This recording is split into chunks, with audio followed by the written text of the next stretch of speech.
Je me permets de prendre la parole ce soir pour me rapprocher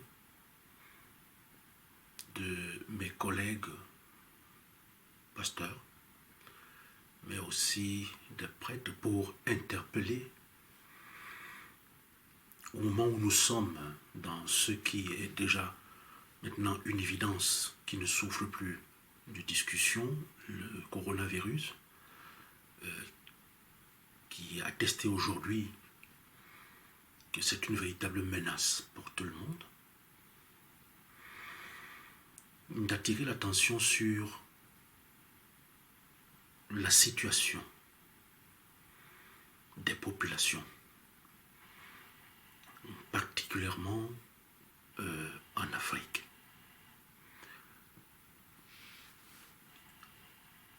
J'ai observé ici, où je suis en France, que au-delà de la volonté des pouvoirs publics, non seulement de sécuriser les populations par le confinement, qu'il y a un problème qui se pose tout de même au niveau de l'approvisionnement en denrées alimentaires. Les pouvoirs publics ont pris toutefois des dispositions sur le plan économique et sur le plan social, sur le plan sanitaire, pour essayer au maximum d'alléger la situation, n'est-ce pas, les difficultés que peuvent rencontrer les populations. Mais,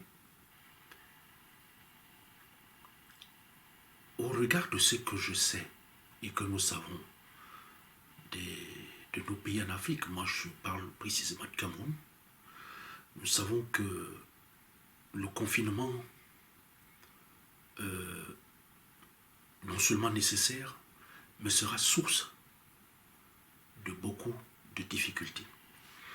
Pourquoi? Parce que sur le plan sanitaire, le gouvernement n'a pas encore les moyens, en dehors de cette prévention, pour essayer d'empêcher la contamination générale par le confinement. On va empêcher les gens de se retrouver en masse pour éviter que le virus ne se propage. Il y a un problème. C'est que d'une façon brutale, nous savons que nous n'avons pas la culture, n'est-ce pas, de la prévision. En Afrique, nous n'avons pas cette culture de la prévision.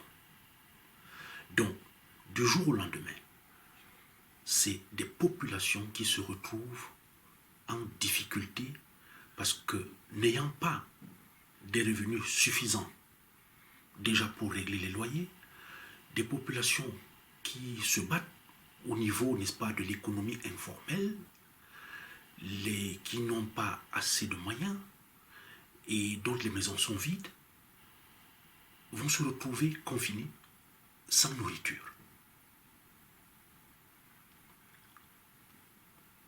L'État, mais le gouvernement va faire ce qu'il peut faire, mais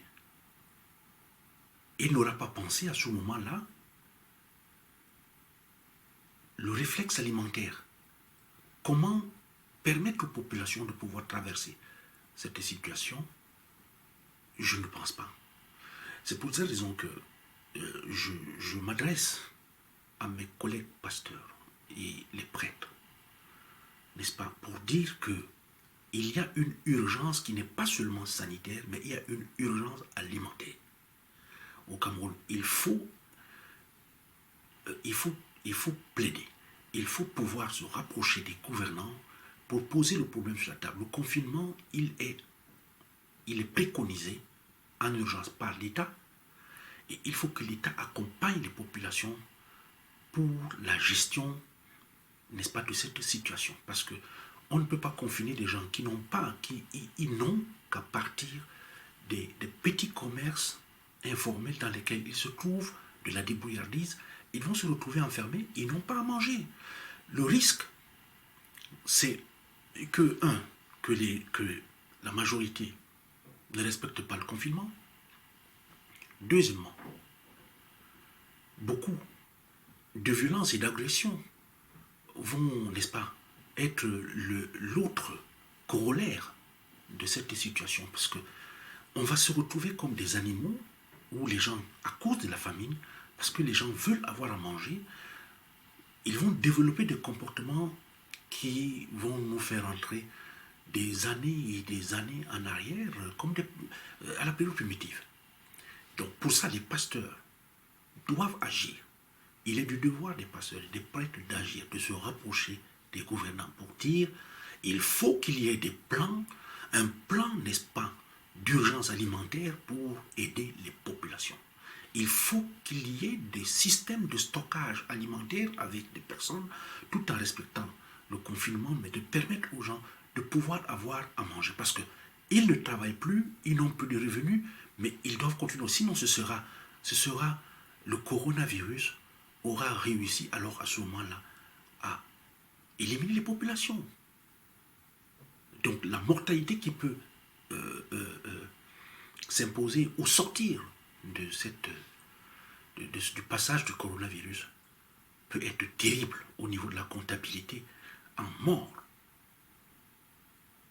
Si ce n'est pas la mort par la famine, ce sera la mort par les violences qui découlent du besoin de se nourrir. Donc, les pasteurs ont cette mission parce que nous avons, dans notre cahier des charges, comme je le dis, en tant que serviteurs, nous devons nous-mêmes nous préoccuper que nos fidèles aient à manger. Ce n'est pas à manger, ce n'est pas la parole de Dieu, ce n'est pas seulement la prière. La prière est un élément puissant, mais la prière doit être accompagnée de ce qui permet, n'est-ce pas, de tenir. Nous disons bien que ventre affamé est sourd d'oreille. Nous ne devons pas attendre que ce soit les chrétiens qui viennent aujourd'hui dans cette situation pour mettre encore de l'argent dans les paniers. Mais pour le moment, c'est un moment où les pasteurs doivent, comme le Seigneur Jésus dans Matthieu, le chapitre 14, les versets 14 à 16, il se préoccupe de la foule. Il guérit les malades. Il a compassion pour la foule. Et il demande à ses disciples de leur donner eux-mêmes à manger. De ne pas chercher à retenir le peu qu'ils ont, parce que quand ils donnent, le miracle s'opère. Mais ici, ce n'est pas les pasteurs, ce n'est pas les prêtres qui obligent le confinement. Il est donc important que l'État soit appelé à avoir un regard, une urgence, n'est-ce pas, à mettre en place le nécessaire pour que les populations soient vraiment encadrées, que les gens aient le minimum pour pouvoir tenir pendant le passage, n'est-ce pas, de ce virus. J'espère que vous qui m'avez suivi pourrez le répercuter auprès des pasteurs, des prêtres autour de vous, et aussi de ceux qui ont des responsabilités à un certain niveau, pour que si cette dimension n'a pas été perçue, eh bien qu'elle le soit pour le bien des populations. Il faut également que les uns et les autres, que nous cultivions la solidarité. C'est un moment de solidarité incroyable qui s'impose à chacun d'entre nous, de redécouvrir l'autre, le frère, le voisin. Parce que nous rencontrons, on s'effleure au quotidien, mais les gens ne se connaissent pas. C'est le moment ou jamais de bien regarder qui est à côté de moi, qui est en face de moi. La dernière chose que je voulais évoquer, parmi les difficultés qui surgissent de ce confinement, c'est les violences qui peuvent atteindre, n'est-ce pas, les femmes et les jeunes filles dans les maisons. Les viols, les incestes. Parce que si les gens sont confinés et ceux qui ont des vies un peu turbulentes et qui ne considèrent plus rien, c'est un moment où il faudra beaucoup d'attention, beaucoup d'écoute dans le voisinage sur des situations qui peuvent surgir, qui seraient terribles pour la vie de plus d'une personne.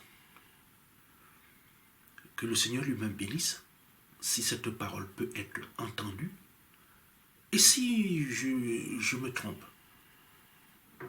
je plaide pour que l'on ne me tienne pas rigueur, mais nous devons apporter une parole, je pense, les uns les autres en tant que responsables, pour inviter, pour trouver avec les gouvernants des solutions pour que cette situation ne laisse pas de si mauvaises traces.